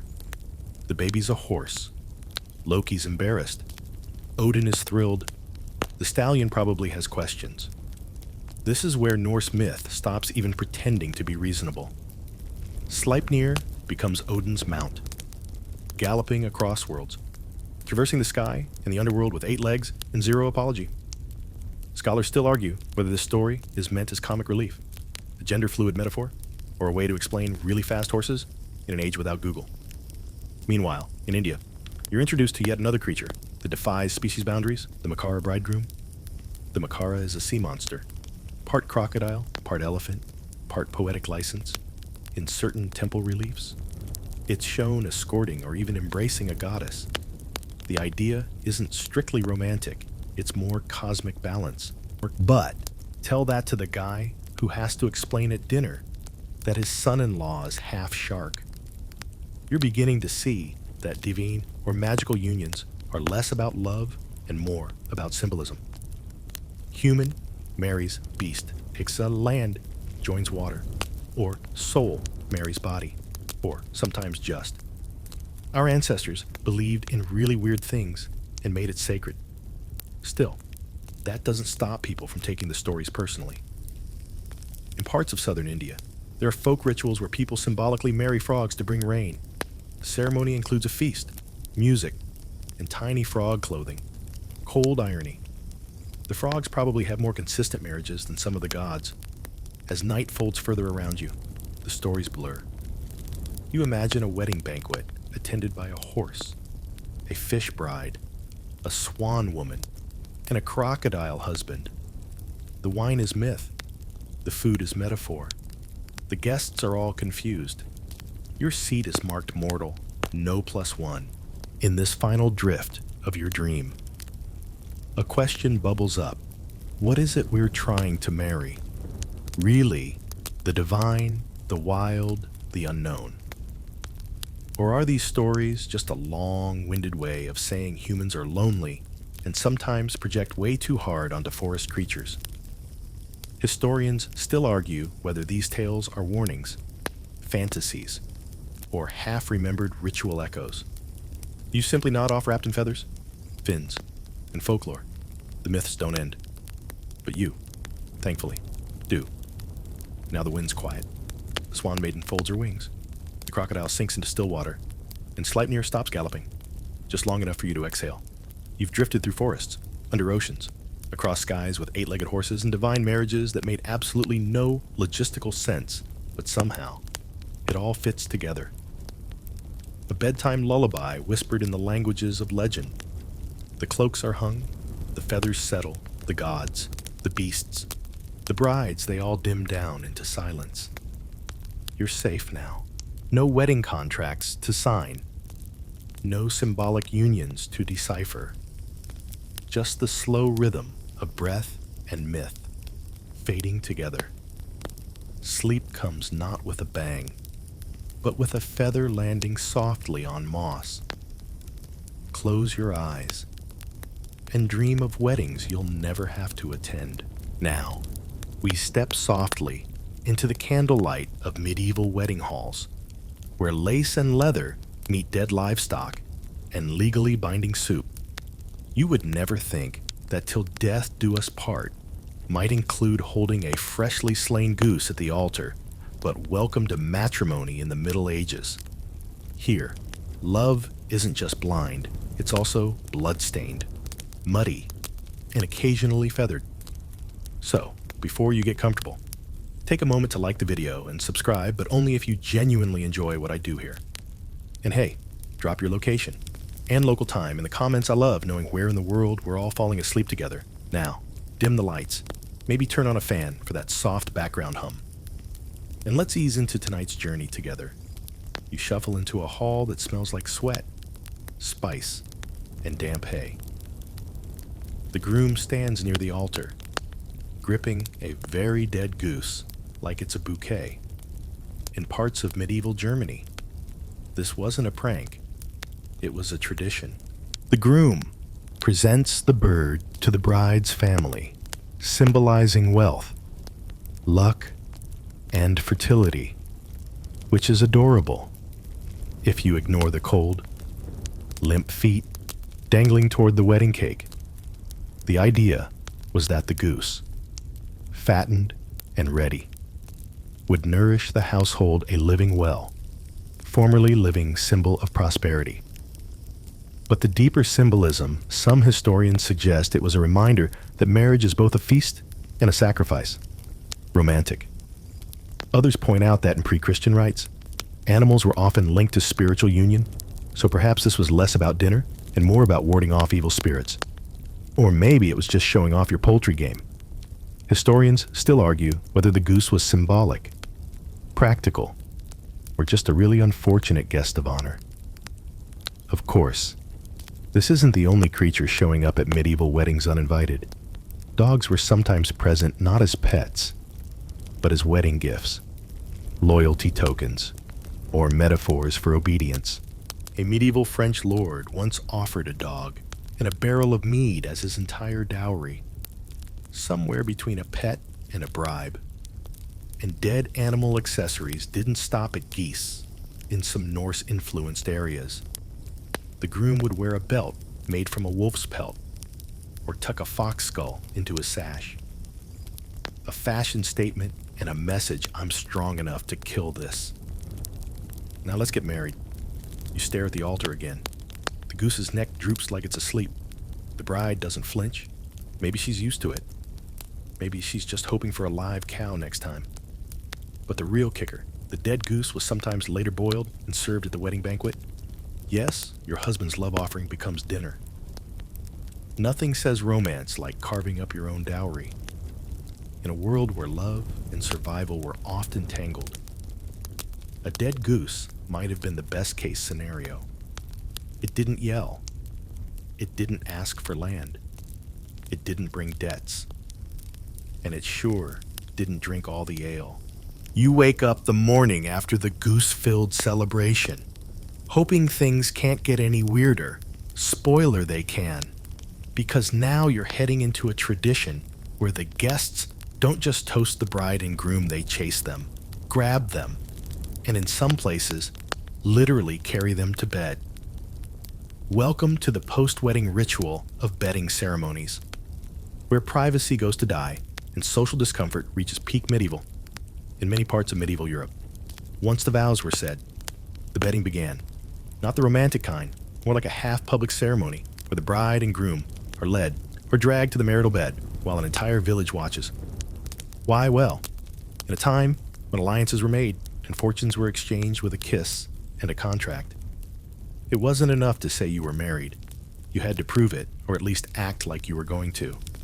In England and France, the bedding ceremony was part theater, part legal checkbox. Guests would gather around the couple's bed, sing lewd songs, toss nuts and fruit because fertility, and then leave them alone eventually. Sort of. Sometimes. There were guards outside the door. Or worse, witnesses. Don't worry, usually just audible ones. The legal term for this consummation, the emotional term, absolutely not. One fringe tidbit in parts of Scandinavia. The bedding was sometimes preceded by mock resistance. The bride would pretend to run, and the groom's friends would capture her and carry her to the bedroom, while laughing like this was all very normal. Which, in a way, it was. Historians still argue whether this was a symbolic transition from girlhood to marriage or just a wildly inappropriate party trick that got out of hand. But even in more conservative regions, the newlyweds weren't guaranteed peace in some German towns. The wedding guests would literally bounce on the marital bed before the couple got in it. Why? Allegedly to warm it up, or to bless the bed, or maybe just to make sure it didn't collapse during the actual, part. You might be wondering, wasn't this embarrassing? Absolutely. But it was also legal insurance. If the marriage wasn't consummated, the whole thing could be annulled, money refunded. Alliances broken, future children deemed illegitimate. So yes, the stakes were high, and the goose dinner was just the opening act. And if you didn't go through the bedding ceremony, people noticed. People gossiped. A medieval noble once canceled an alliance because the bride refused to be bedded in view of witnesses. Apparently, her modesty outweighed her dowry. Her family disagreed. Modern wedding nights involve champagne? Maybe a hotel. Possibly Netflix. But in 1250, you got lukewarm ale, a group of in-laws outside your door, and a feather-stuffed mattress that smelled like wet goat. Nothing says happily ever after like performance anxiety and shouting uncles. And the next morning, you were expected to look radiant, rested, and slightly smug, or at least not visibly traumatized. The bedding ceremony might have ended, but the performance, that was just beginning. Just when you thought the wedding could finally wind down after the fish tossing, the bed warming, and the is this even legal nudging, you discover the real fun starts with breakfast. Not your breakfast. The communities, because in some medieval cultures, waking up married meant it was time to bathe together, publicly, with commentary. Let's go east. In certain regions of India, especially among tribal and early medieval communities, post-wedding rituals sometimes involve the couple sharing a symbolic bath. Yes, with an audience. Imagine being elbow deep in turmeric-scented water while your relatives critique your bathing technique. This wasn't just a quick rinse, it was a purifying act, meant to spiritually cleanse the bride and groom before starting married life, of course. The spiritual part becomes blurry when your aunt brings snacks and your cousin brings binoculars. In other areas, the newlyweds didn't even get to bathe alone. Helpers, usually women from both families, would literally scrub the couple. On the surface, it was symbolic unity. In practice, a medieval spa day with aggressive loofahs and zero personal boundaries. One fringe tidbit from Tamil traditions mentions brides having to balance clay pots while being bathed as a test of grace. Historians still argue whether this was a test of poise or just a ploy to keep her from running. Meanwhile, back in Scandinavia, A Norse bride might face a different ordeal hair combing. Doesn't sound bad. Let's reframe that. It's your wedding morning. You've barely slept. Your scalp is still sticky from sweat and flower garlands. Now, 10 women surround you with combs made of bone and seashells, chanting about fertility while yanking your tangles like they're exorcising demons. But nothing compares to the bizarre custom found in parts of medieval Eastern Europe, where newlyweds were paraded around holding spoons and pots, symbolizing the cooking of future generations.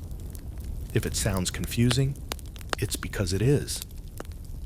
You're expected to smile while clutching kitchenware, swearing allegiance to your in-laws' stew recipes, and possibly reenacting food prep rituals, a literal stir of romance and domestic labor. Of course, there were gifts, but not the blender or wine glasses you might expect in some Slavic regions. The groom was gifted a belt and a whip. No, not that kind. Symbolic kind meant to represent leadership in the household. Charming, the bride often a sieve or butter churn. Yes. Her gift was a dairy appliance, symbolic of whatever men thought marriage was back then. The irony, despite all this pageantry, the couple had little say in it. This was less about personal love and more about community investment. Your wedding was a group project. You weren't just marrying each other. You were marrying your entire town's expectations, opinions, and bathing techniques. And as the sun rose higher and the turmeric clung to your eyebrows like ceremonial Velcro, you realized the truth. This wasn't a honeymoon. It was a festival of endurance, of awkward symbolism, of matching pots and broken combs.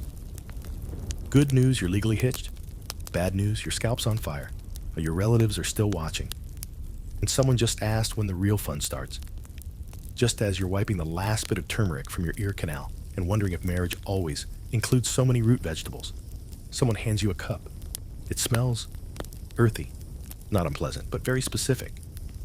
You're told to drink it. You ask what it is. They say it's for fertility. You drink anyway because refusal is impolite, and you've already been bathed by strangers today. Welcome to the world of medieval wedding beverages and culinary tests, where meals weren't meals, they were omens, tests, and emotional performances served on questionable pottery. In many medieval Chinese customs, the bride and groom would partake in cross-cupped wine, a formal gesture where they drink wine while entwining arms. Romantic, sure, until you realize it's sticky rice wine. The mugs are slippery, and 50 relatives are watching like it's the final round of a reality show. Spill a drop. It's bad luck. Don't drink enough. Someone whispers, you're doomed to childlessness. No pressure. Then there's the bizarre but entirely real tradition in parts of Northern Europe where the couple would eat bread made with peculiar ingredients. One Icelandic record describes a loaf flavored with sheep's fat and ash. Historians still argue whether this was symbolic or just a convenient way to recycle failed bonfires. Either way, your wedding cake has never felt more intimidating. Over in medieval Germany, there was the wedding sausage, a literal yard-long sausage paraded like a relic, meant to represent the prosperity and fertility of the union. It was then ceremonially sliced by the bride with her new husband's dagger. Try not to read into that metaphor too much. In certain Indian communities, a playful yet slightly traumatizing ritual called Juta Chupai emerged where the bride's sisters steal the groom's shoes and ransom them back for cash. While this is mostly lighthearted now, some scholars believe it originated from older symbolic acts of disempowering the groom until he proves his worth. You just want your shoes back. They want a dowry in rupees. Meanwhile, French peasants sometimes forced newlyweds to drink the chamber pot toast. Yes, it's as bad as it sounds.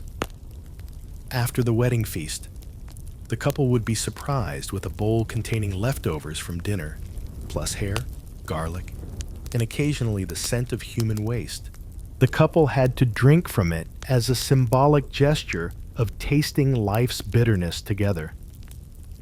Modern couples complain about cold buffet food. You've just been hazed by the village latrine. And then, of course, there's the gift of raw eggs. In parts of Eastern Europe, couples were handed eggs to break together. If both eggs broke cleanly, joy. If one cracked oddly mild, misfortune. If one was rotten, consider therapy. Historians still argue whether this was rooted in pre-Christian fertility rites or just people finding new ways to weaponize breakfast. The common thread, food and drink, weren't just nourishment. They were theatrical, emotional landmines. To eat was to perform. To drink was to commit. And to survive dinner without vomiting or offending a distant cousin, that was true marital harmony. So you sip, nibble, wince, and smile. You say thank you for the sausage. You ignore the flavor of ash. You negotiate for your shoes like a hostage negotiator. And just when you think the ordeal is over, someone rolls in a second course, now that the food's gone cold and your dignity is lukewarm at best. It's time for what every medieval wedding guest secretly dreads: the ceremonies. Not the vows, those are usually brief, mumbled, or spoken in Latin no one understands anyway. No, the true horror lies in the symbolic acts, where you, the nervous newlywed, are transformed into a performance artist in front of an audience that may or may not be sober. First, stop Scandinavia, where Norse traditions sometimes require the bride to wrestle a piece of the groom's armor off his body. Romantic, not really. Symbolic of the merging of two households. Sure, physically humiliating in front of all your elders while tugging at a metal chest plate. Absolutely. And if you fail, well, you clearly aren't ready for the challenges of marriage. Historians still argue whether this ritual actually existed, or if it's just a medieval exaggeration passed down by a bard with a flair for drama. Over in parts of Eastern Europe, it gets stranger.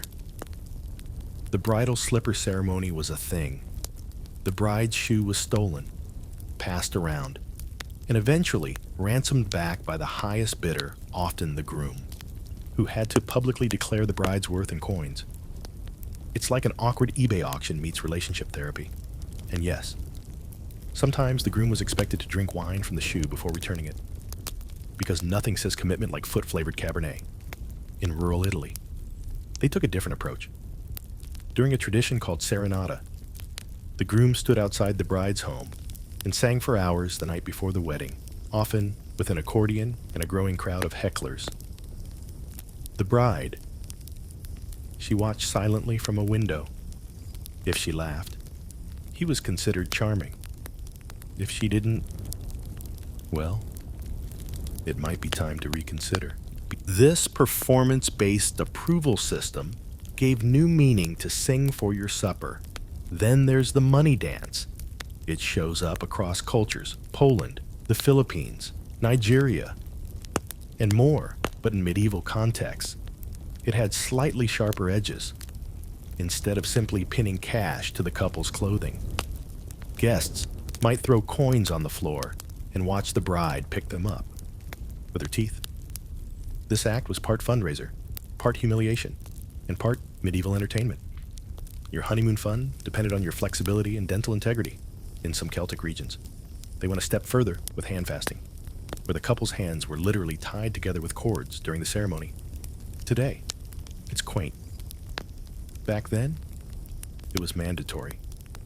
Forget cold feet you couldn't even scratch your nose without your new spouse feeling it too.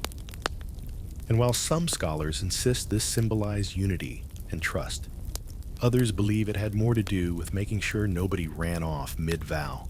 Let's not forget the bedding ceremony. You know, the part where the wedding guests escort the couple to their chamber, sometimes singing bawdy songs, and sometimes, yes, helping undress the bride. There are records of entire villages attending this moment, whether for encouragement, supervision, or just sheer nosiness. remains up for scholarly debate. In some parts of England, guests even toss coins onto the bed, shouting blessings or fertility wishes, because nothing gets you in the mood like being pelted with pocket change. So here you are, tied to your spouse, barefoot, possibly wine-stained, surrounded by people shouting jokes in dialects you can't understand, and still expected to look grateful. You survive only by remembering the one universal truth of medieval weddings. It's not about love. It's about spectacle. And you, lucky soul, are the main act. Just when you think the worst is over, after the awkward rituals, the questionable wine, and the unsolicited advice from a cousin with 6 teeth, you realize you've forgotten the most ominous part of the wedding night expectations. And no, you won't be spared just because you're tired or emotionally unwell. In many medieval cultures, the wedding wasn't official until it was consummated, ideally, with an audience. Yes, you would never think that privacy on your wedding night was a luxury, and you'd be absolutely right.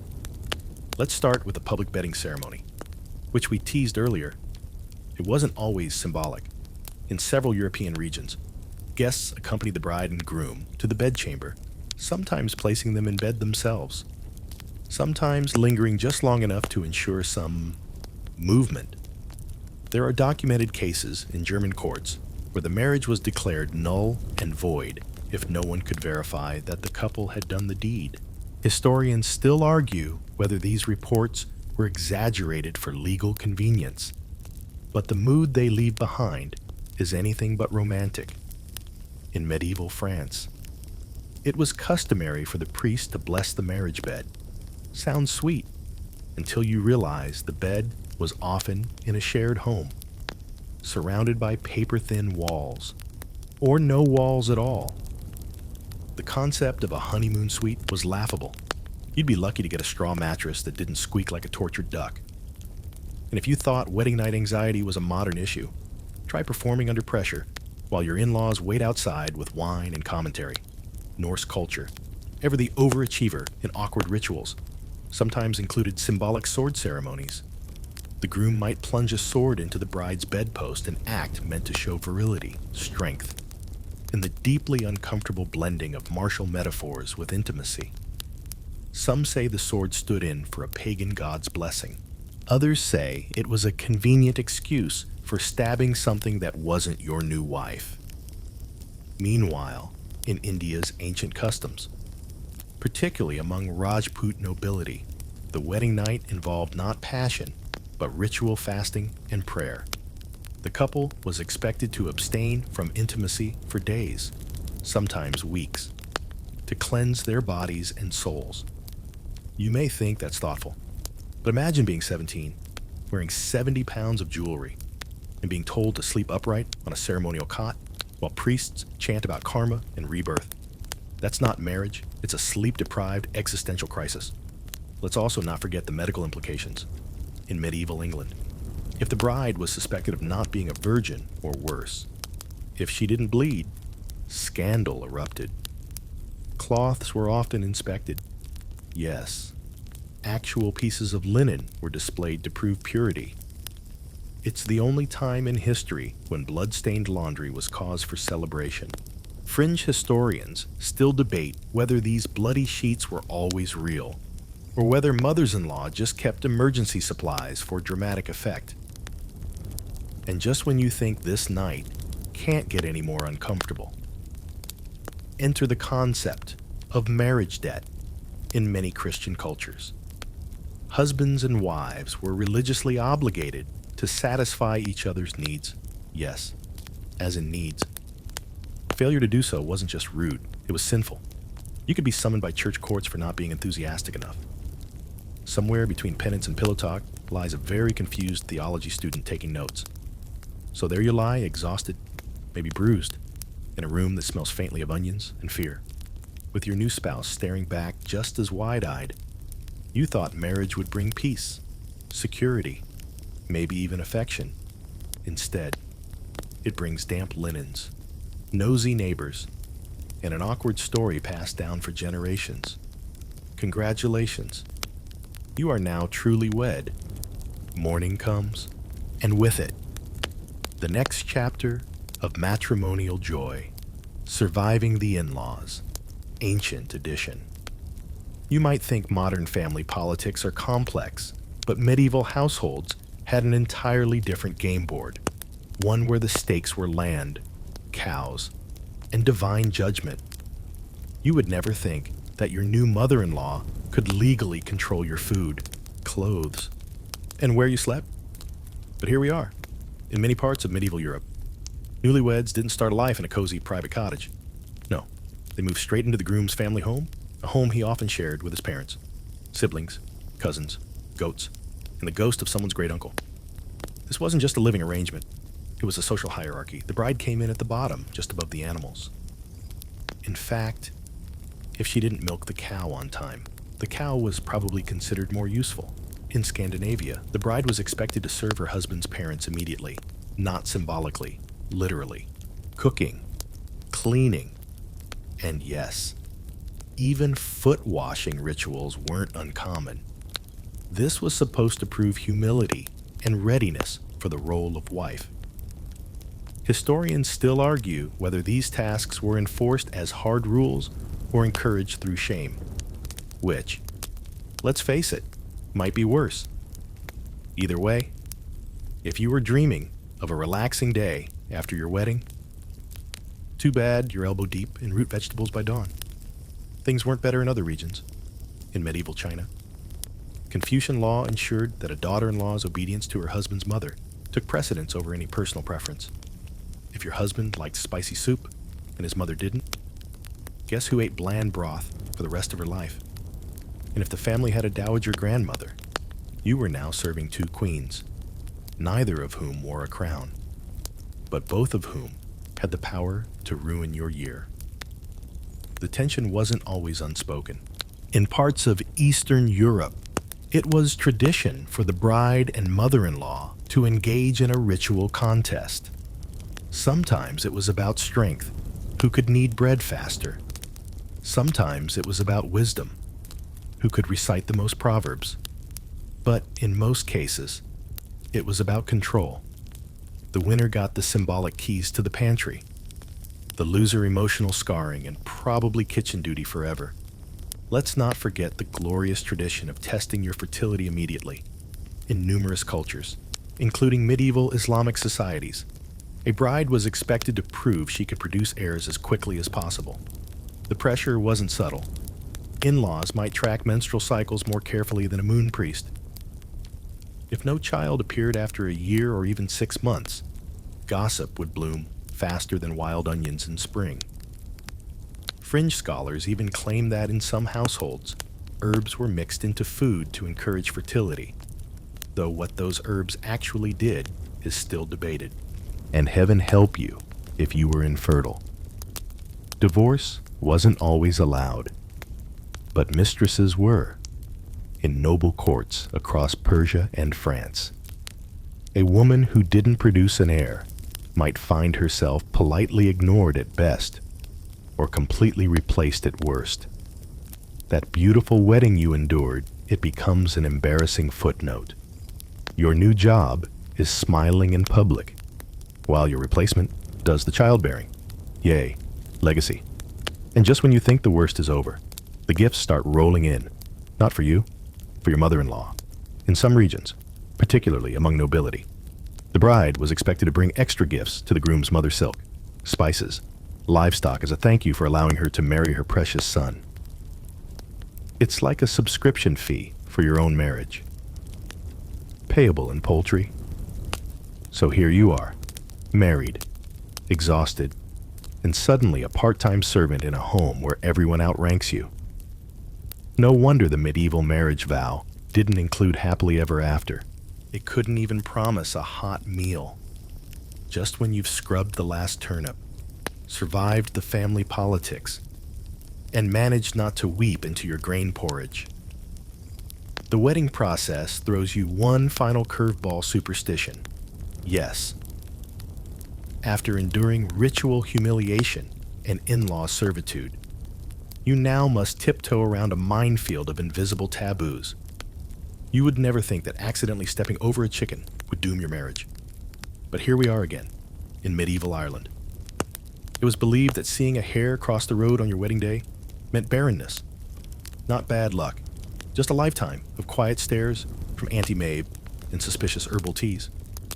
This was the same world where sneezing at the altar was good luck. Unless you were the groom, then it meant you were unfaithful in a past life. Scholars still argue whether these beliefs were widely held or just exaggerated by chroniclers with an appetite for drama. But the sheer volume of records suggests people weren't exactly skipping through fields carefree. Over in the Norse territories, superstitions took a more action-packed form. You didn't just hope for blessings, you fought for them. Brides sometimes carried iron keys under their skirts to ward off evil spirits. Grooms wore wolf teeth as pendants to attract strength and fertility. Picture yourself standing at the altar, clanging with hidden hardware and animal bits like a medieval security system. Romantic, sure. If your idea of romance includes scaring demons and jingling ominously, then there's the bread. Oh, yes, the bread. In many medieval European traditions, a special loaf called the bride's bread was baked not to be eaten, but to be shattered, and not with a knife. Guests would throw the bread at the bride. Why? To ensure fertility, of course. Because nothing says start a family like getting pelted in the face with barley-based projectiles. Historians have yet to agree whether this was symbolic, gently tossed, or full-on dodgeball violence. But we know this, some accounts mention bruises, bread with a side of concussion. Superstitions also dictated where you could look, what you could say, and which foot to use first. In parts of Eastern Europe, stepping into your new home with the right foot brought blessings. The left foot brought scorn. Imagine tripping on your own wedding day and knowing your mother-in-law would blame that stumble for every bad harvest for the next decade. And yes, there were anti-jinx chants rhyming couplets about goats, demons, or smoke behind the veil. You didn't recite them. Enjoy your haunted cradle. Weddings near water brought their own problems. In Slavic areas, it was considered bad luck if the reflection of the bride appeared wobbly in a lake or river, an omen of infidelity or death if it rippled. Elders would demand a second ceremony or perform a ritual blessing involving fire. And if the water was still, but the bride looked too pale, that was worse.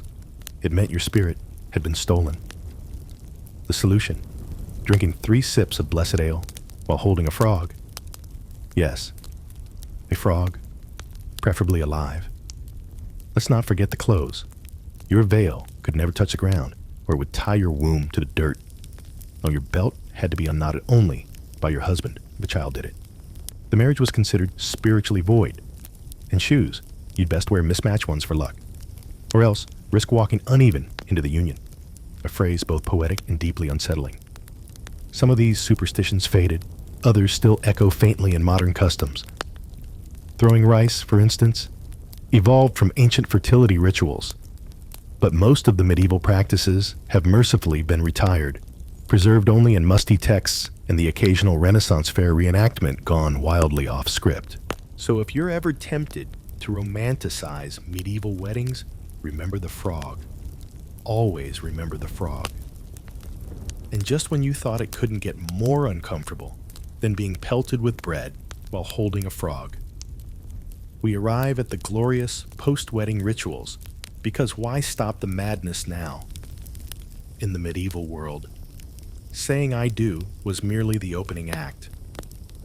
The real fun began after the vows, with family, community, and a whole lot of unrequested participation.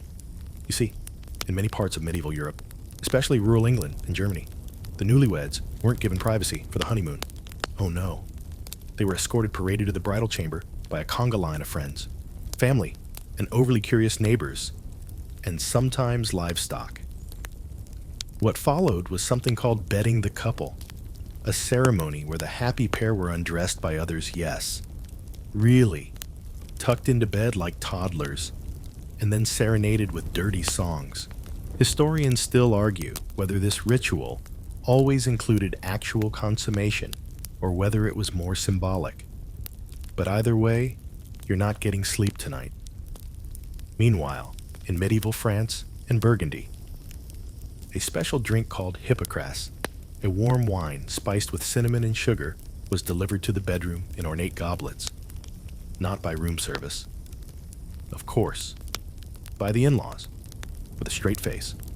You sip it while sitting in bed with your new spouse, both of you awkwardly pretending the room isn't full of relatives placing bets on how many children you'll have. In Norse traditions, the couple's marriage wasn't considered fully legitimate until the sheets were bloodied, ideally by a broken hymen. But if not, goat's blood would do? Yes, goat's blood. Some families kept a flask of it just in case. A little too red, just call it ceremonial. A little too dry, add water. Because what's more romantic than the constant pressure to provide evidence of intimacy? And if you think India was safe from this insanity, guess again. In several tribal traditions that survived into the early medieval period, there were wedding games meant to ensure compatibility. One involved the bride and groom wrestling each other. First one to pin the other, one command in the relationship. Sweet. Right. Until you remember both sets of parents are watching. And yelling tips? Superstition didn't sleep after the ceremony either. The first item a wife touched after marriage was believed to predict her fate. Touch bread. You'd never go hungry. Touch iron. Your marriage would be strong. Touch the cat. You'd be scorned. In one 13th century German folktale, a bride fainted and her hand brushed her mother-in-law's boot. The villagers declared it a bad omen, and she was forced to wear boots to bed for a year to reverse the curse. You would never think bed boots was a thing, but again, welcome to the Middle Ages. The first fight between a couple was also heavily ritualized in many regions. In some Serbian customs, a staged argument was arranged within a week of the wedding. The goal: to exercise bad luck by releasing tension early. If it turned into a real fight, even better, it meant passion. If they were too polite, the community might worry the marriage lacked heat. So yes, you're now performing fake marital arguments for the sake of your village's peace of mind. And let's not forget the dreaded bride price inspection. In parts of medieval Africa and South India, the gifts exchanged at the wedding had to be formally approved after the event. If someone decided the goat wasn't fat enough, or the sari too plain, families could demand a rematch, another ceremony, more gifts, and more singing. Wedding season was not a metaphor. It was a lifestyle. Eventually, after days of observation, assessment, and awkward public affection, the couple might be left alone. But even then, there were rules: no lighting fires before dawn, no walking outside alone, and certainly no cutting hair for 3 days. Why? Because the spirits might still be lurking. Apparently, your wedding glow also made you ghost bait. So yes, marriage in the medieval world was more than a commitment. It was a community-sponsored endurance test, designed to entertain, control, and occasionally traumatize. You would never think a private promise could become such a public circus. But here we are. And now, so you breathe out. The noise fades. The torches flicker. And finally, the goat is quiet. You picture the candlelight softening, the chants drifting into silence, and the crowd finally stepping back into the shadows. Even the frogs have stopped croaking. There's no more bed-shaking song. No more mismatched shoes. No more rituals to fumble through. Or old women staring with oddly specific expectations. You're alone now, just you, a scratchy woolen blanket, and perhaps a strange sense of peace beneath it all. Because even under layers of custom and chaos, There was always the hope that love, somehow, might bloom in the middle of this historical carnival. And if not love, at least a quiet night's sleep. You made it. Through the bread, through the frog, through the boots in bed. So close your eyes now. Traveler, let the wedding drums fade. Sleep well.